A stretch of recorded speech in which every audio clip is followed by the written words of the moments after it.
ನಿನ್ನೆ ಜಮ್ಮು ಕಾಶ್ಮೀರದ ಪಹಲ್ಗಾಮ್ನಲ್ಲಿ ಪ್ರವಾಸಕ್ಕೆ ಹೋಗಿದ್ದಂತಹ ಹಿಂದೂ ಪುರುಷರನ್ನ ಹೆಕ್ಕಿ 28 ಜನರನ್ನ ಮಾರಣ ಹೋಮವನ್ನು ಮಾಡಲಾಗಿದೆ. ಬಹಳ ಸ್ಪೆಸಿಫಿಕ್ ಆಗಿ ಧರ್ಮವನ್ನು ಕೇಳಿ ಅದನ್ನು ಖಾತ್ರಿಪಡಿಸೋದಕ್ಕೋಸ್ಕರವಾಗಿ ಅವರನ್ನ ವಿವಸ್ತ್ರನಾಗಿ ಮಾಡಿ ಕ್ರಾಸ್ ಚೆಕ್ ಮಾಡಿ ಕೊಲೆಗೈದಿದ್ದಾರೆ. ಆದರೆ ನಾನು ಈ ಘಟನೆಯನ್ನ ತೀವ್ರವಾಗಿ ಖಂಡಿಸ್ತೀನಿ. ನನಗೆ ಬಹಳ ದುಃಖವಾಗಿದೆ. ಮುಸಲ್ಮಾನರು ಧರ್ಮಾಂಧರು, ಅವರ ಧರ್ಮಾಂಧತೆ ಇದಕ್ಕೆ ಕಾರಣ ಅಂತ ಖಂಡಿತ ನಾನು ಹೇಳುವುದಿಲ್ಲ. ಆದರೆ ಈ ನಿರಭಿಮಾನಿ, ಜಾತಿವಾದಿ, ಬದ್ಧತೆ ಇಲ್ಲದ, ಒಗ್ಗಟ್ಟಿಲ್ಲದ ಹಿಂದೂಗಳನ್ನು ನಾನು ಕೇಳಲಿಕ್ಕೆ ಬಯಸ್ತೇನೆ. ಆ ಘಟನೆಯಲ್ಲಿ ಕೊಲೆ ಆಗಿರುವಂತಹ ಮಂಜುನಾಥ್, ನೀವು ಮಂಜುನಾಥ್ ಮುಂದೆ ರಾವ್ ಇದೆಯೋ ಶರ್ಮಾ ಇದೆಯೋ ಅಂತ ಅವ್ರು ಕೇಳಲಿಲ್ಲ. ನೀ ಹಿಂದೂನೋ ಅಲ್ವೋ ಅಷ್ಟೇನೆ ಕೇಳಿರೋದು. ನಿಮ್ ಮುಂದೆ ಮಂಜುನಾಥ ಗೌಡ ಆಗಿದ್ರು ಕೊಂದಿರೋರು, ಮಂಜುನಾಥ್ ಹಿರೇಮಠ ಆಗಿದ್ರು ಕೊಂದಿರೋರು, ಮಂಜುನಾಥ್ ಹಾಲಮತದವನಾಗಿದ್ರು ಕೊಂದಿರೋರು, ಮಂಜುನಾಥ್ ವಾಲ್ಮೀಕಿ ಆಗಿದ್ರು ಕೊಂದಿರೋರು, ಮಂಜುನಾಥ್ ಅಯ್ಯ ಆಗಿದ್ರು ಕೂಡ ಕೊಂದಿರೋರು. ಆದ್ರೆ ಮಂಜುನಾಥ್ ಒಂದು ವೇಳೆ ಮೊಹಮ್ಮದ್ ಆಗಿದ್ದಿದ್ರು ಬಿಡೋರು. ಇದನ್ನ ಅರ್ಥ ಮಾಡ್ಕೊಳ್ಬೇಕು ಈ ಹಿಂದೂಗಳು. ಈ ನಿರಭಿಮಾನಿ, ಜಾತಿವಾದಿ, ಬದ್ಧತೆ ಇಲ್ಲದ, ಒಗ್ಗಟ್ಟಿಲ್ಲದ ಈ ಹಿಂದೂಗಳಿದಾರಲ್ಲ, ಈ ದರಿದ್ರ ಮನಸ್ಥಿತಿಯಿಂದ ಹೊರಗಡೆ ಬರಬೇಕು. ಈ ತರ ಘಟನೆಗಳಿದೇನು ಹೊಸದಲ್ಲ. ಆದ್ರೆ ಒಂದು ಯೋಚನೆಯನ್ನ ಮಾಡಿ, ಎಷ್ಟು ಘಟನೆಗಳಾಗಿದಾವೆ ನೋಡಿ. ಈ ಹಿಂದೆ 2000 ಇಸ್ವಿಗೆ ಹೋಗಿ ಇದೇ ಕಾಶ್ಮೀರದಲ್ಲಿ ಬಿಲ್ ಕ್ಲಿಂಟನ್ ಇಂಡಿಯಾಕ್ಕೆ ಬರ್ತಾ ಇದ್ರು. ಆ ಸಂದರ್ಭದಲ್ಲಿ ಚಾಟಿ ಸಿಂಗ್ಪುರ್ ಅಂತ ಹೇಳಿ ಅಲ್ಲಿ ಆ ಜಾಗದಲ್ಲಿ ಸಿಖ್ಖರನ್ನ ಹೆಕ್ಕಿ 35 ಜನರನ್ನ ಕೊಂದಾಕಿದ್ರು. ಅದಾದ ನಂತರ ಸರಣಿ ಬಾಂಬ್ ಬ್ಲಾಸ್ಟ್ಗಳಾದವು, ಈ ರೀತಿ ಕೊಲೆಗಳಾದವು. ಅದರಲ್ಲಿ ಬೆಂಗಳೂರಿನಲ್ಲಿ ಮಲ್ಲೇಶ್ವರಂನಲ್ಲಿ ಬಿಜೆಪಿ ಆಫೀಸ್ ಎದುರುಗಡೆ ನಡೆದಿದ್ದಿರಬಹುದು, ಚಿನ್ನಸ್ವಾಮಿ ಸ್ಟೇಡಿಯಂ ಅಲ್ಲಿ ಬಾಂಬ್ ಬ್ಲಾಸ್ಟ್ ಆಗಿದ್ದಿರಬಹುದು, ಸೂರತ್ನಲ್ಲಿ ಬಾಂಬ್ ಬ್ಲಾಸ್ಟ್ ಆಗಿದ್ದಿರಬಹುದು, ಜರ್ಮನ್ ಬೇಕರಿ ಎದುರು ಪುಣಾದಲ್ಲಿ ಆಗಿದ್ದ ಬಾಂಬ್ ಬ್ಲಾಸ್ಟ್ ಇರಬಹುದು, ಮುಂಬೈ ಅಟ್ಯಾಕ್ ಇರಬಹುದು, ಅಥವಾ ನಿಮಗೆ ಲುಂಬಿನಿ ಗಾರ್ಡನ್ ನಲ್ಲಿ ನಡೆದಂತ ಅಟ್ಯಾಕ್ ಇರಬಹುದು. 2005ರಲ್ಲಿ ದೀಪಾವಳಿ ಹಿಂದಿನ ದಿನ ಪಟಾಕಿ ವಸ್ತುಗಳನ್ನ ಖರೀದಿ ಮಾಡ್ಲಿಕ್ಕೆ ಹೋದಂತ ಸಂದರ್ಭದಲ್ಲಿ ಹಿಂದೂಗಳನ್ನ ಟಾರ್ಗೆಟ್ ಮಾಡಿಕೊಂಡು ಡೆಲ್ಲಿನಲ್ಲಿ ಸಾಯಿಸಿದ್ದಿರಬಹುದು. ಈ ಎಲ್ಲ ಘಟನೆಗಳ ಜೊತೆಗೆ ಅದು ಪಠಾನ್ಕೋಟ್ ಅಟ್ಯಾಕ್ ಆಗಿರ್ಬೋದು, ಪುಲ್ವಾಮಾ ಅಟ್ಯಾಕ್ ಆಗಿರ್ಬೋದು, ಈಗಿನ ಪಹಲ್ಗಾಮ್ ಅಟ್ಯಾಕ್ ಆಗಿರ್ಬೋದು. ಈ ಇಷ್ಟು ಘಟನೆಗಳನ್ನ ನೋಡಿ ಮುಸಲ್ಮಾನರ ಮನಸ್ಥಿತಿ ಏನ್ ಕಾಣಿಸ್ತಾ ಇದೆ. ಇದು ಬರೀ ಪಾಕಿಸ್ತಾನದವ್ರ ಬಗ್ಗೆ ಯೋಚನೆ ಮಾಡಬೇಡಿ, ಇಲ್ಲಿ ಒಳಗಿರೋರ ಬಗ್ಗೆ ಯೋಚನೆ ಮಾಡಿ. ಇಷ್ಟು ಘಟನೆಗಳಿಗೆ, ಈ ದೇಶದ ಒಳಗಡೆ ಇರುವಂತಹ ಘಟನೆಗಳಿಗೆ ಯಾರ ಸಹಕಾರ ಇಲ್ದಲೆ ಈ ಘಟನೆಗಳು ನಡೀಲಿಕ್ಕೆ ಸಾಧ್ಯವಾಗುತ್ತಾ? Local support ಇಲ್ದಲೆ? ಆದ್ರೂ ಯೋಚನೆ ಮಾಡಿ, ಇಷ್ಟು ಘಟನೆಗಳು, ಸರಣಿ ಘಟನೆಗಳು ನಡೀತಲ್ಲ. ಒಬ್ಬ ಮುಸಲ್ಮಾನ ಸಮುದಾಯದ ಬಿಕಾರಿಯಿಂದ ಡೆಲ್ಲಿ ಜಾಮಾ ಮಸೀದಿ ಬುಕಾರಿವರೆಗೂ, ಒಬ್ಬ ಮುಲ್ಲಾನಿಂದ, ಮೌಲ್ವಿಯಿಂದ ಇಮಾಮು ಮೌಲಾನವರೆಗೂ ಯಾರಾದ್ರೂ ಕೂಡ ಇದನ್ನ ಖಂಡಿಸಿರುವಂತದ್ದು ನೋಡಿದಿರಾ? ಒಂದು ಫತ್ವಾ ಹೊರಡಿಸಿರುವಂತದನ್ನು ನೋಡಿದಿರಾ? ಹಾಗಾದ್ರೆ ಈ ಮುಸ್ಲಿಂ ಮನಸ್ಥಿತಿ ಏನ್ ತೋರಿಸುತ್ತೆ? ಇದಿನ್ನೂ ಅರ್ಥ ಆಗಿಲ್ವಾ?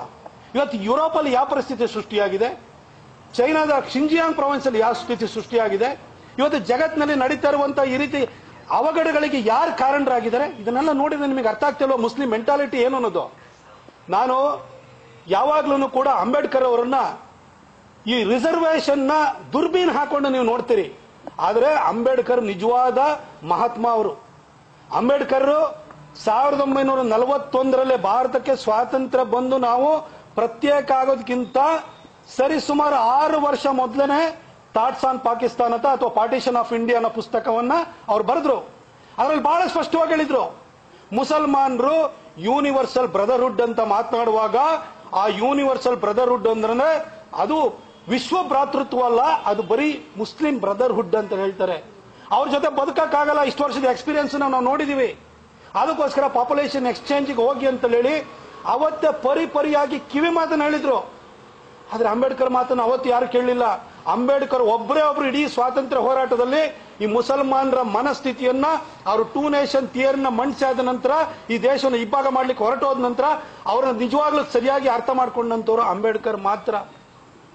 ಇವತ್ತು ಅಂಬೇಡ್ಕರ್ ಏನ್ ಹೇಳಿದ್ರು ಆ ಮಾತು ಸತ್ಯವಾಗ್ತಾ ಇದೆ. ಇವತ್ತು ಇಷ್ಟೆಲ್ಲ ಪರಿಸ್ಥಿತಿ ಬರ್ತಾ ಇದೆ.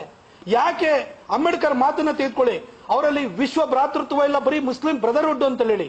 ಇವತ್ತು ನೀವು ಯೋಚನೆಯನ್ನು ಮಾಡಿ, ಅದರಲ್ಲಿ ಈ ತಿಳಿಗೇಡಿ ಹಿಂದೂಗಳಿಗೆ, ಬುದ್ಧಿಗೇಡಿ ಹಿಂದೂಗಳಿಗೆ ಹೇಳಲಿಕ್ಕೆ ಬಯಸ್ತೀನಿ. ನೀವು ಯೋಚನೆಯನ್ನು ಮಾಡಿ, ನೀವು ಮುಸ್ಲಿಮರನ್ನ ದೂಷಣೆ ಮಾಡುವಂಥದ್ದಲ್ಲ, ಆದ್ರೆ ಅವರಲ್ಲಿರುವಂತಹ ಒಂದು ಇಕೋಸಿಸ್ಟಮ್ ಅವ್ರ ಮೈಂಡ್ ಸೆಟ್ ಅನ್ನು ಅರ್ಥ ಮಾಡ್ಕೊಳ್ಳಿ. ಪ್ರತಿನಿತ್ಯನೂ ಕೂಡ ಮಸೀದಿ ಮೇಲೆ ಮೈಕ್ ಇಟ್ಕೊಂಡು ಅಲ್ಲಾಹನ್ ಬಿಟ್ರೆ ದೇವ್ರಿಲ್ಲ ದೇವ್ರಿಲ್ಲ ದೇವ್ರಿಲ್ಲ ಅಂತ 3 ಹೊತ್ತೂ ಕೂಡ ಬಂಬಡಿ ಬಜಾಯಿಸ್ತಾರೆ. ಆ ಮಗು ಏನ್ ಕಲಿತಾರೆ?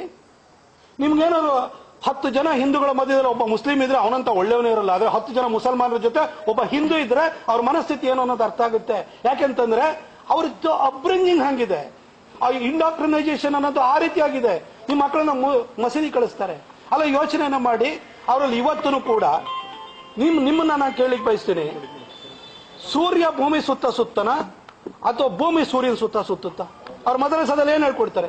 ಸೂರ್ಯ ಭೂಮಿ ಸುತ್ತನಂತೆ, ಭೂಮಿ ಚಪ್ಪಟೆ ಆಗಿದೆಯಂತೆ, ಚಂದ್ರ ಭೂಮಿಗಿಂತ ದೊಡ್ಡವನಂತೆ, ಗಾತ್ರದಲ್ಲಿ ದೊಡ್ಡವನಂತೆ, ಈ ರೀತಿ ಹೇಳ್ಕೊಂಡು ಬರ್ತಾರೆ. ಇವರಿಗೆ ಲಾಜಿಕಲ್ ಮೈಂಡ್, ಲಾಜಿಕಲ್ ಥಿಂಕಿಂಗ್ ಎಲ್ಲಿ ಬರಕಾಗುತ್ತೆ? ಮದ್ರಾಸದಲ್ಲಿ ಓದಂತವ್ರು ಚಿಕ್ಕದ್ರಲ್ಲಿ ಇರ್ಬೇಕಾದ್ರೆ ನಮ್ಮ ಮನೆಯಲ್ಲಿ ವೇದ ಉಪನಿಷತ್ತನ್ನ ನಾವು ಕಲಿಸಲ್ಲ. ವೇದ ಉಪನಿಷತ್ತುಗಳು ಸೈನ್ಸ್ಗೆ ಬಹಳ ಪೂರಕವಾಗಿದ್ರು ಕೂಡ ನಾವು ಅದನ್ನು ಕಲಿಸಲ್ಲ. ಆದ್ರೆ ಸೈನ್ಸ್ಗೆ ತದ್ವಿರುದ್ಧವಾಗಿರುವ ವಿಚಾರಗಳನ್ನೇ ಮದ್ರಾಸದಲ್ಲಿ ಕಲಿಸ್ತಾರೆ. ಅವ್ರ ಮನಸ್ಥಿತಿ ಹೆಂಗ್ ಬದಲಾಗಕ್ಕೆ ಸಾಧ್ಯ? ಇನ್ನಾದ್ರೂ ಅರ್ಥ ಮಾಡ್ಕೊಳ್ಳಿ. ನೀವು ಇವತ್ತು ಎಲ್ಲ ಪಾಕಿಸ್ತಾನದಿಂದ ಬಂದು ಯಾರನ್ನೋ ಅಲ್ಲಿ ನಿಲ್ಲಿಸ್ಬಿಟ್ಟು ನಮ್ಮವ್ರನ್ನ ಕೊಂದಿದ್ದಾರೆ ಅಂತ ತಿಳ್ಕೊಳ್ಬೇಡಿ.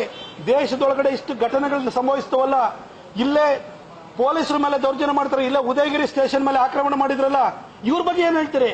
ಇವರೆಲ್ಲರೂ ಕೂಡ ದೇಶದ ಒಳಗಡೆ ಇರುವಂತರು ಟೈಮ್ ಬಾಂಬ್ ತರ ಇದಾರೆ. ಈಗ ಇವ್ರ ಬಗ್ಗೆ ಯೋಚನೆ ಮಾಡಿ. ಇದಕ್ಕೆ ಪುಲ್ವಾಮಾದಲ್ಲಿ ಮತ್ತು ಪಹಲ್ಗಾಮ್ ಅಲ್ಲಿ, ಪಠಾನ್ಕೋಟ್ ಅಲ್ಲಿ ನಡೆದಂತಹ ಘಟನೆಗಳಿಗೆ ಆಕ್ರೋಶ ವ್ಯಕ್ತಪಡಿಸೋದು, ಕಣ್ಣೀರು ಸುರಿಸುವಂತದ್ದು ಆಯ್ತು. ಅದರಿಂದ ಏನಾದ್ರು ಆಗ್ತಿದ್ಯಾ? ಏನಾದ್ರು ಬುದ್ಧಿ ಕಲ್ತ್ಕೊಳ್ತಿದ್ರ ಹಿಂದೂಗಳು? ಇವತ್ತವರೆಗೂ ಬುದ್ಧಿ ಬಂದಿಲ್ಲ. ಇವತ್ತವರೆಗೂ ಜಾತಿ ಜಾತಿ ಅಂತ ಹೊಡೆದಾಡ್ತಾನೆ ಇದ್ರಿ. ಎಲ್ಲಿವರೆಗೂ ಈ ಜಾತಿ ಜಾತಿ ಅಂತ ಹೊಡೆದಾಡ್ಕೊಳ್ಳುವಂತ ಹಿಂದೂಗಳು ಇರ್ತಾರೋ, ಒಗ್ಗಟ್ಟಿರಲು, ಅಲ್ಲಿವರೆಗೂ ಕೂಡ ಪಹಲ್ಗಾಮ್ನಂತಹ ಘಟನೆಗಳು ಸಂಭವಿಸ್ತಾನೆ ಇರ್ತವೆ. ಹಿಂದೂಗಳು ದೊಡ್ಡ ಬೆಲೆಯನ್ನು ತೆರಬೇಕಾದಂತಹ ಪರಿಸ್ಥಿತಿ ಮುಂದಿನ ದಿನಗಳಲ್ಲೂ ಸೃಷ್ಟಿಯಾಗುತ್ತೆ. ಅದಕ್ಕೋಸ್ಕರವಾಗಿ ಈ ಪಹಲ್ಗಾಮ್ ಘಟನೆಯ ನಂತರನಾದ್ರೂ ಕೂಡ ಜಾತಿ ಬಿಟ್ಟು ಇನ್ನಾದ್ರೂ ಹಿಂದೂಗಳು ಒಂದಾಗಿ ಮುಸಲ್ಮಾನರ ಜೊತೆ ಭ್ರಾತೃತ್ವ ಅನ್ನೋದು ಸಾಧ್ಯ ಇಲ್ಲ. ಇದೆಲ್ಲ ಮೀಡಿಯಾದಲ್ಲಿ ತೋರಿಕೆಗೆ ಅಷ್ಟೇನೆ. ಮುಸಲ್ಮಾನರಲ್ಲಿ ಯಾವುದೇ ಘಟನೆ ನಡೆದ ಮುಸಲ್ಮಾನರೆಲ್ಲ ಕೆಟ್ಟವರೆಲ್ಲ ಅಂತ. ಬಟ್ ಕೆಟ್ಟವರೆಲ್ಲ ಮುಸಲ್ಮಾನರು ಯಾಕಾಗಿರ್ತಾರೆ ಸರ್? ಯಾವ ಕಾರಣಕ್ಕೋಸ್ಕರವಾಗಿ ಅವ್ರನ್ನ ಹೆಕ್ಕಿ ಹೊಡೆದ್ರಿ? ನಾನು ಕೇಳಲಿಕ್ಕೆ ಬಯಸ್ತೀನಿ, ಮತ್ತೊಂದ್ಸರಿ ಕೇಳಲಿಕ್ಕೆ ಬಯಸ್ತೀನಿ. ಒಬ್ಬ ಬಿಕಾರಿಯಿಂದ ಬುಕಾರಿವರೆಗೂ ನಿಮ್ಮ ಫೇಸ್ಬುಕ್ ಪೇಜ್ ಇರ್ಬೋದು, ಇನ್ಸ್ಟಾಗ್ರಾಮ್ ಪೇಜ್ ಇರ್ಬೋದು, ಟ್ವಿಟರ್ ಪೇಜ್ ಇರ್ಬೋದು, ಎಲ್ಲಾದ್ರೂ ಕೂಡ ಒಬ್ಬರಾದ್ರೂ ನೀವು ಖಂಡಿಸ್ತೀರೇನ್ರಿ? ಒಬ್ಬರಾದ್ರೂ ಫತ್ವಾ ಹೊರಡಿಸ್ತೀರೇನ್ರಿ? ಇದು ನಮ್ಮ ಧರ್ಮಕ್ಕೆ ವಿರೋಧ ಅಂತ ನೀವು ಯಾವ ತರ ಹೇಳ್ತೀರೇನ್ರಿ? ಒಬ್ಬರಾದ್ರೂ ಎಷ್ಟು ಜನ ಹೇಳಿದ್ರಲ್ಲಿ? ನಿಮ್ಮ ಮಧ್ಯದಲ್ಲಿರುವಂತ ನಿಮ್ಮ ಸ್ನೇಹಿತರನ್ನ ಕೇಳಿ, ಅವ್ರು ಯಾವ ತರ ಕಣ್ಣೀರು ಹಾಕ್ತಾ ಇದಾರ? ಈ ತರ ಮನಸ್ಥಿತಿನೇ ಅವರಲ್ಲಿ ಬರಲ್ಲ. ಇದು ಅವರಲ್ಲಿ ಒಬ್ಬ ಹ್ಯುಮ್ಯಾನಿಟಿ ಅನ್ನೋದೇ ಇಲ್ಲ ಅನ್ನೋ ರೀತಿಯಲ್ಲಿ ಅವ್ರು ವರ್ತಿಸ್ತಾ ಇದ್ದಾರೆ. ಹಾಗಿರ್ಬೇಕಾದ್ರೆ ಹಿಂದೂಗಳು ಇನ್ನಾದ್ರೂ ಎಚ್ಚೆತ್ಕೊಳ್ಬೇಕು. ಇದು ಇರೋದೇ ಒಂದು ದೇಶ.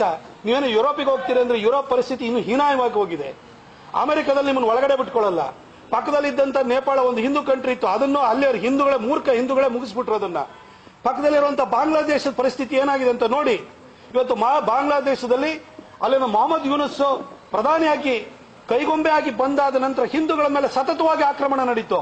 ಆದ್ರೆ ನಮ್ಮ ಕರ್ನಾಟಕದ ಒಬ್ಬ ರಾಜಕಾರಣಿ ಡಿ ಕೆ ಶಿವಕುಮಾರ್ ಅವರು ಮೊಹಮ್ಮದ್ ಯೂನುಸ್ ನನಗೆ ಆದರ್ಶ ಅಂತ ಹೇಳಲಿಕ್ಕೆ ಹೋಗ್ತಾರೆ. ಅಂದ್ರೆ ಹಿಂದೂಗಳನ್ನ ಕೊಲೆ ಮಾಡುವಂತ ವ್ಯಕ್ತಿ, ಹಿಂದೂಗಳ ಮೇಲೆ ದೌರ್ಜನ್ಯ ಮಾಡುವಂತ ವ್ಯಕ್ತಿ ನನಗೆ ಆದರ್ಶ ಅಂತ ಹೇಳ್ತಾರೆ. ಇದರಿಂದ ಕಾಂಗ್ರೆಸ್ಸಿನ ಮನಸ್ಥಿತಿ ಅರ್ಥ ಆಗುತ್ತೆ. ದಯವಿಟ್ಟು ಹಿಂದೂಗಳೇ ಇನ್ನಾದ್ರೂ ಎಚ್ಚೆತ್ಕೊಳ್ಳಿ ಅಂತ ಹೇಳಿ ನಾ ಕೇಳ್ಕೊಳ್ತೀನಿ. ಕಳೆದ 25 ವರ್ಷಗಳಿಂದ ಒಬ್ಬ ಪತ್ರಕರ್ತನಾಗಿ, ಒಬ್ಬ ಸಂಸದನಾಗಿ, ಬಿಜೆಪಿಯ ಕಾರ್ಯಕರ್ತನಾಗಿ ಪರಿಪರಿಯಾಗಿ ಬಿಡಿಸಿ ಬಿಡಿಸಿ ಹೇಳ್ತಾ ಬಂದಿದ್ದೀನಿ. ಅಂಬೇಡ್ಕರ್ ಅಂತಹ ಮಹಾನುಭಾವ 1941ರಲ್ಲೇ ಹೇಳಿದ್ರು. ಇನ್ನೂ ನಿಮ್ಗೆ ಅರ್ಥ ಆಗ್ಲಿಲ್ಲ ಅಂತ ಹೇಳಿದ್ರೆ ಇನ್ನೇನು ಮಾಡಕ್ಕಾಗಲ್ಲ. ನಾಶವನ್ನ ಎದುರು ನೋಡ್ಕೊಂಡು ಕೂತ್ಕೊಳ್ಬೇಕಾಗುತ್ತೆ. ಈಗ ಇಲ್ಲೇ ಉದಯಗಿರಿನಲ್ಲಿ ಪೊಲೀಸ್ ಠಾಣೆ ಮೇಲೆ ದಾಳಿ ಆಯ್ತು. ಆ ಮುಲ್ಲುನ್ಗೆ ಪ್ರೊವೋಕೇಟಿವ್ ಸ್ಪೀಚ್ ಕೊಟ್ಟಲ್ಲ, ಅವನಿಗೆ ಸಾಥ್ ಕೊಟ್ಟಿರೋರು ಯಾರು? ಸ್ಥಳೀಯ ಮುಸಲ್ಮಾನರೇ ಅಲ್ವಾ? ಮಲ್ಲೇಶ್ವರಂನಲ್ಲಿ ಅಥವಾ ಚಿನ್ನಸ್ವಾಮಿ ಸ್ಟೇಡಿಯಂನಲ್ಲಿ ಬಾಂಬ್ ಬ್ಲಾಸ್ಟ್ ಆಯ್ತು.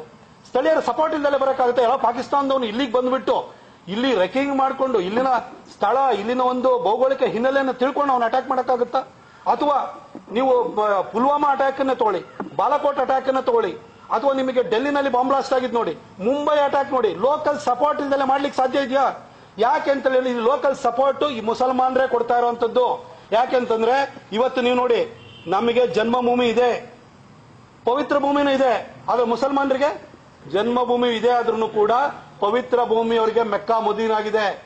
ಎಲ್ಲೋ ನಡೆದಂತ ಘಟನೆಗಳಿಗೆ ಆಟಮನ್ ಟರ್ಕ್ಸ್ ಅಲ್ಲಿ ಹೋದಾಗ ಕ್ಯಾಲಿಫೆಟ್ ನ ಕೆಳಗಡೆ ಹಾಕಿದ ಕೂಡಲೇ ಭಾರತದಲ್ಲಿ ದೊಂಬಿ ಇಳಿಸ್ತಾರೆ. 1979ರಲ್ಲಿ ಅಲ್-ಅಕ್ಸಾ ಮಸೀದಿ ಇಸ್ರೇಲ್ ನಲ್ಲಿ ನರಸಮ ಆಗಿದೆ ಅಂತ ಹೇಳ್ಬಿಟ್ಟು ಗುಜರಾತ್ ನಲ್ಲಿ ದಾಳಿ ಮಾಡ್ತಾರೆ. ಎಲ್ಲೋ ನಡೆದ ಘಟನೆಗಳಿಗೆ ಇಲ್ಲಿ ಪ್ರೊಟೆಸ್ಟ್ ಮಾಡ್ತಾರೆ. ಅದು ಯೋಚನೆ ಮಾಡಿ, ಯಾವ ವಕ್ಫ್ ಏನ್ ಮುಸಲ್ಮಾನರ ಆಸ್ತಿನ ಯಾರು ಕಿತ್ಕೊಳಕ್ ಹೋಗಿರ್ಲಿಲ್ಲ, ಮುಸಲ್ಮಾನರಿಗೆ ಕೊಡಬೇಕು ಅಂತ ಕೇಂದ್ರ ಸರ್ಕಾರ ಒಳ್ಳೆ ಉದ್ದೇಶದಿಂದ ಆ ಒಂದು ಕಾಯ್ದೆನ ತರಕ್ ಹೋದ್ರೆ ಒಬ್ಬ ಸಾಮಾನ್ಯ ಬಿಕಾರಿ ಮುಸಲ್ಮಾನಿಂದ ಬುಕಾರಿವರೆಗೂ ಎದ್ದು ಕೂತ್ಕೊಂಡ್ಬಿಟ್ಟು, ಓ ಇದು ಮುಸಲ್ಮಾನರ ಆಸ್ತಿ ಕಿತ್ಕೊಳಕ್ ಹೋಗ್ತಿದ್ದಾರೆ, ನಮ್ಮ ಧರ್ಮದೊಳಗೆ ಇಂಟರ್ಫಿಯರ್ ಆಗಕ್ ಹೋಗ್ತಾ ಇದಾರೆ ಅಂತ ಹೇಳಿ ಗಲ್ಲಿಂದ ದಿಲ್ಲಿವರೆಗೂ ಪ್ರೊಟೆಸ್ಟ್ ಆಗುತ್ತಲ್ರಿ. ಇಷ್ಟು ಒಗ್ಗಟ್ಟಿದೆ ಅವರಲ್ಲಿ, ಇಷ್ಟು ಅವರಲ್ಲಿ ಧಾರ್ಮಿಕವಾದಂತಹ ಬದ್ಧತೆ ಇದೆ. ಇಂಥವರ ಜೊತೆ ನೀವು ಸಹಬಾಳ್ವೆನ ನಡೆಸಕ್ಕಾಗುತ್ತಾ? ಅದನ್ನೇ ಅಂಬೇಡ್ಕರ್ ಹೇಳಿದ್ದು, ಪಾಪ್ಯುಲೇಷನ್ ಎಕ್ಸ್ಚೇಂಜ್ ಹೋಗಿ ಅಂತ ಕಿವಿ ಮಾತನ್ನು ಹೇಳಿದ್ರು, ಆದ್ರೂ ಅರ್ಥ ಆಗ್ಲಿಲ್ಲ. ಆದ್ರೆ ಅವ್ರನ್ನ ಮಹಾತ್ಮ ಮಾಡ್ಲ, ಯಾರನ್ನೂ ಮಹಾತ್ಮ ಮಾಡ್ಕೊಂಡು ಕೂತಿದ್ವಿ ನಾವು. ಅಲ್ಲ, ಈಗ ಒಂದು ಯೋಚನೆ ಮಾಡಿ, ಮೊನ್ನೆ ಓಂ ಪ್ರಕಾಶ್ ಡಿಜಿ ಅವ್ರ ಮನೆಯಲ್ಲಿ ಅವರ ಹತ್ಯೆ ಆಯ್ತು. ಹತ್ಯೆ ಆದಾಗ ಕೆಲವು ರೆಲೆವೆಂಟ್ ಕ್ವಶನ್ ಕೇಳಿದ್ರು, ಇದರಲ್ಲಿ ಪೊಲೀಸ್ ಇಲಾಖೆ ಕ್ರಮ ತಗೊಳ್ಬಹುದಿತ್ತು ಅಂತ ಹೇಳಿ. ಅದ್ರ ಹಿನ್ನೆಲೆ ಯಾಕೆ ಅಂತ ಹೇಳಿದ್ರೆ ವಾಟ್ಸ್ಆಪ್ ಗ್ರೂಪ್ ನಲ್ಲಿ ಆಕೆ ಮೆಸೇಜ್ ಹಾಕಿದ್ರು ಎಲ್ಲ ಹೌದು. ಆದ್ರೆ ಕಾಂಗ್ರೆಸ್ನವ್ರು ಏನಂತ ಹೇಳಿದ್ರು, ಮನೆಯಲ್ಲಿ ಹೆಂಡತಿನ ಚುಚ್ಚಿದ್ರೆ, ಮನೆ ಒಳಗಡೆ ಹೆಂಡತಿನ ವಿರುದ್ಧವಾದ್ರೆ ಏನ್ ಮಾಡಕ್ಕಾಗತ್ತೆ ಅಂತ. ಇವ್ರು ಯಾರು ಇರಲಿಲ್ಲ. ಈಗ ಈ ಭಯೋತ್ಪಾದಕರಿಗೆ ಸಪೋರ್ಟ್ ಕೊಡ್ತಾ ಇರೋರು, ಅವರಿಗೆ ಲಾಜಿಸ್ಟಿಕ್ ಸಪೋರ್ಟ್ ಕೊಡ್ತಾ ಇರೋರು ಯಾರು? ಮನೆ ಒಳಗಡೆನೆ ಇರುವಂತವ್ರು. ಅದನ್ನ ಅರ್ಥ ಮಾಡ್ಕೊಳ್ಳಿ. ಇದು ಭದ್ರತಾ ವೈಫಲ್ಯವಲ್ಲ. ಮನೆ ಒಳಗಡೆ ಇರುವಂತವರೇ ಪಾಕಿಸ್ತಾನದವರಿಗೆ ಅಥವಾ ಈ ತರ ಭಯೋತ್ಪಾದಕ ಚಟುವಟಿಕೆ ಮಾಡೋರಿಗೆ ಸಹಕಾರನ ಕೊಟ್ರೆ, ಮಸೀದಿಗಳನ್ನ ಸ್ಲೀಪರ್ ಸೆಲ್ಗಳು ಮಾಡಿದ್ರೆ ಯಾರು ಏನ್ ಮಾಡಕ್ಕಾಗುತ್ತೆ? ಯಾವ ಭದ್ರತೆ, ಯಾವ ಪೊಲೀಸ್ ಇರ್ಲಿ, ಯಾವ ಇಂಟೆಲಿಜೆನ್ಸ್ ಇರ್ಲಿ, ಯಾವ ಮಿಲಿಟರಿ ಇರ್ಲಿ, ಏನ್ ಮಾಡಕ್ಕಾಗುತ್ತೆ? ಮೋದಿ ಅವರು ಬಂದಾದ ನಂತರ ಗಡಿಗಳನ್ನ ಭದ್ರ ಮಾಡಿದ್ದಾರೆ. ಆದ್ರೆ ಗಡಿ ಒಳಗಡೆ, ದೇಶದ ಒಳಗಡೆ ಇದಾರಲ್ಲ, ಈ ಧರ್ಮಾಂಧ ಮನಸ್ಥಿತಿಗಳಿದಾವಲ್ಲ, ಈ ಒಂದು ನಮ್ಮನ್ನ ಹೊಡಿಬೇಕು, ಹಿಂದೂ ಧರ್ಮವನ್ನು ಮುಗಿಸ್ಬೇಕು ಅಂತ ಹೊರಟಿದಾರಲ್ಲ, ಇವ್ರ ಬಗ್ಗೆ ಏನು, ಇವ್ರ ಬಗ್ಗೆ ಏನ್ ಮಾಡ್ತೀರಿ? ಈ ಒಳಗಡೆ ಇರುವಂತ ಎನಿಮೆಗಳ ಬಗ್ಗೆ ಏನ್ ಮಾಡ್ತೀರಿ? ಕಾಶ್ಮೀರದಲ್ಲಿ ಆಗಿರುವಂತಹ ಘಟನೆಯಿಂದ ಅತಿ ಹೆಚ್ಚು ಪ್ರವಾಸೋದ್ಯಮಕ್ಕೆ ಧಕ್ಕೆ ಆಗಿರೋದು ಕಾಶ್ಮೀರದವರಿಗೆ. ಈ ರೀತಿ ಭಯೋತ್ಪಾದಕರಿಗೆ ಬೆಂಬಲ ಕೊಡುವಂತ ಏನು ಅವ್ರಿಗೆ ಹೇಳ್ತೀರಾ? ಕಾಶ್ಮೀರ ಕೆಲವರು ಏನು ಸಹಕಾರ ಕೊಡ್ತಾರೆ ಭಯೋತ್ಪಾದಕ? ಕಾಶ್ಮೀರಕ್ಕೂ ಇಸ್ಲಾಮಿಗೂ ಮುಸಲ್ಮಾನರಿಗೂ ಸಂಬಂಧನೇ ಇಲ್ಲ. ಏನ್ ಭಾರತಕ್ಕೂ ಇಸ್ಲಾಮಿಗೆ ಏನ್ರಿ ಸಂಬಂಧ? ನಿಮ್ ಪರಕೀಯ ಧರ್ಮ ನಿಮ್ದು. ನೀವು ನೆಲ ಕಂಡ್ಕೊಂಡು, ನೆಲ ಕೇಳ್ಕೊಂಡು, ಆಶ್ರಯ ಕೇಳ್ಕೊಂಡು ಬಂದಿರೋರು. ಅವರಿಗೆ ಈ ತರ ಆಶ್ರಯ ಕೇಳ್ಕೊಂಡು ಬಂದಂತ ಧರ್ಮವನ್ನ ಪಾಲಿಸುವವರಿಗೆ ಅವರೆಲ್ಲ ಇಷ್ಟು ದೊಡ್ಡ ಧರ್ಮಾಂಧತೆ ಇದೆ ಅಂತಂದ್ರೆ ಅವರಿಗೆ ಟೂರಿಸಂ, ಈ ತರ ಊಟ, ಮಾರಾಟ ಅವ ಬಗ್ಗೆ ಯೋಚನೆ ಮಾಡಲ್ಲ. ಆ ಧರ್ಮಾಂಧತೆಯ ಅಂಧಕಾರದಲ್ಲಿರುವವರಿಗೆ ಇವ್ಯಾವ ಮುಖ್ಯವಾಗುವುದಿಲ್ಲ. ಅವ್ರು ಸಪೋರ್ಟ್ ಮಾಡೇ ಮಾಡ್ತಾರೆ. ಅಲ್ಲಿ 10 ಜನ ಟೆರರಿಸ್ಟ್ಗಳು ಬಂದಿದ್ದಾರೆ. ಅಲ್ಲಿರುವಂತ ಟ್ಯಾಕ್ಸಿ ಡ್ರೈವರ್ಸ್ ಇರ್ಬೋದು, ಅಲ್ಲಿರುವಂತ ರೆಸಾರ್ಟ್ಗಳನ್ನ ರನ್ ಮಾಡೋರು ಇರ್ಬೋದು. ಅವ್ರಿಗೆಲ್ಲ ಗೊತ್ತಿರಲ್ವೇನ್ರಿ ಇಲ್ಲಿ ಲೋಕಲ್ ಅಲ್ಲಿ? ಅವ್ರನ್ನ ಕೇಳ್ಕೊಂಡು ಯಾವ ದಿನ ಯಾರು ಎಷ್ಟು ಜನ ಟೂರಿಸ್ಟ್ ಬರ್ತಾರೆ, ಎಷ್ಟು ಬುಕಿಂಗ್ ಇದೆ ಅದನ್ನ ತಿಳ್ಕೊಳ್ದಲ್ಲೇ ಇರ್ತಾರ, ಆ ಮಾಹಿತಿನ ಕೊಡದಲ್ಲೇ ಇರ್ತಾರೆ. ಲೋಕಲ್ ಸಪೋರ್ಟ್ ಇಲ್ದಲ್ಲ ಏನು ನಡೆಯಕ್ ಸಾಧ್ಯ ಇಲ್ಲ. ಸುಮ್ಮನೆ ಕೂತ್ಕೊಂಡ್ಬಿಟ್ಟು ಕಾಶ್ಮೀರಿಗಳೆಲ್ಲ ಅಲ್ಲಿರುವಂತ ಮುಸಲ್ಮಾನರು ಟೂರಿಸಂಗೋಸ್ಕರ ಸಪೋರ್ಟ್ ಮಾಡ್ತಾರೆ ಅನ್ನೋದಾದ್ರೆ, ಅಲ್ಲಿ ಹೋಗ್ಬಿಟ್ಟು ನಿಮಗೆ ದಲ್ಲೇಕ್ ಹತ್ರ ಹೋದ್ರೆ ಅಲ್ಲಿ ಮಸಾಲಾ ಪೂರಿ ಮಾಡೋರ್ನೇ ಬಂದು ಹೆಕ್ಕಿ ಹೊಡಿತಾರೆ. ಒಬ್ಬರಾರು ಖಂಡಿಸಿದ್ರೇನ್ರಿ? ಒಂದು ಪ್ರೊಟೆಸ್ಟ್ ಮಾರ್ಚ್ಗಳಾಗುತ್ತಾ ಅಲ್ಲಿ? ಅಲ್ಲಿ ಅವ್ರ ಮನಸ್ಥಿತಿನೇ ಬೇರೆ ಇದೆ. ಯಾವ ದೇಶದಲ್ಲಿ ನೋಡಿ, ಯುರೋಪ್ ನಲ್ಲಿ ಆಶ್ರಯ ಕೇಳ್ಕೊಂಡು ಹೋಗ್ತಾರೆ, ಕೊನೆಗೆ ಯುರೋಪಿಯನ್ಸ್ಗೆ ಹೊಡಿತಾರೆ. ಇವತ್ತು ಫ್ರಾನ್ಸ್ ಸ್ಥಿತಿ ಏನಾಗಿದೆ? ಅಲ್ಲಿರುವಂತವ್ರು ಈಗ ಮ್ಯಾಕ್ರಾನ್ಗೂ ಇನ್ನೂ ಬುದ್ಧಿ ಬಂದಿಲ್ಲ. ಅಲ್ಲಿ ಅವರು ಆಶ್ರಯ ಕೊಟ್ಟರು. ಆಶ್ರಯ ಕೊಟ್ಟಾದ್ಮೇಲೆ ಇವತ್ತು ಫ್ರಾನ್ಸ್ ನಲ್ಲಿ ಐಫೆಲ್ ಟವರ್ ಎದುರುಗಡೆ ಬಂದು ದನ ಕಡ್ದು ಬೇಯಿಸ್ತಾ ಇದ್ದಾರೆ. ಇದು ನೋಡ್ರೆ ಅವರಿಗೂ ಯುರೋಪಿಗೂ ಇಸ್ಲಾಮಿಗೂ ಸಂಬಂಧನೇ ಇಲ್ಲ. ಆಶ್ರಯ ಕೊಟ್ಟರು, ಆಶ್ರಯ ಕೊಟ್ಟವ್ರನ್ನೇ ಮುಗಿಸಾಕೊಟ್ಟಿರುವಂತ ಮನಸ್ಥಿತಿ. ಇಂಥವ್ರಿಗೆ ನಿಮಗೆ ಯಾವ ವ್ಯಾಪಾರ ವಹಿವಾಟ ಯಾವುದು ಮುಖ್ಯವಾಗಿಲ್ಲ. ಅಂಬೇಡ್ಕರ್ ಅವರನ್ನ ಇವತ್ತಾದ್ರೂ ಕೂಡ ಈ ದೇಶ ಕಂಡ ಅತ್ಯಂತ ಪ್ರಬುದ್ಧ ವ್ಯಕ್ತಿ. ಅವರ ಹೇಳಿರುವಂತ ಮಾತುಗಳಲ್ಲಿ ಜ್ಞಾನದ ದಿಗ್ದರ್ಶನ ಇದೆ ಅನ್ನೋದನ್ನ ಅರ್ಥ ಮಾಡಿಕೊಂಡು ಇದಕ್ಕೆ ಹೆಡೆಮುರಿ ಕಟ್ಟುವಂಥದ್ದು ಒಂದೇ ಉಪಾಯ, ಹಿಂದೂಗಳು ಒಗ್ಗಟ್ಟಾಗಿರುವಂಥದ್ದು ಅದಕ್ಕಿಂತ ದೊಡ್ಡ ಉಪಾಯ ಅನ್ನೋದನ್ನ ಅರ್ಥ ಮಾಡ್ಕೊಂಡ್ರೆ ಸಾಕು. ರಾಜಕೀಯ ಆಗ್ತಾ ಇದೆ. ಮಹದೇವಪ್ಪ ಅವರ ಟ್ವೀಟ್ ನಲ್ಲಿ ಪ್ರಧಾನಿ ರಾಜನಾಥ್ ಸಿಂಗ್, ಅಮಿತ್ ಶಾ ರಾಜೀನಾಮೆ ಕೊಡಬೇಕು ಅಂತ ಇದು ಮಾಡಿದ್ರು. ಮಹದೇವಪ್ಪನವ್ರನ್ನ ಮೈಸೂರವರೇ ಸೀರಿಯಸ್ ತಗೊಂಡಿಲ್ಲ ಬಿಟ್ರೆ.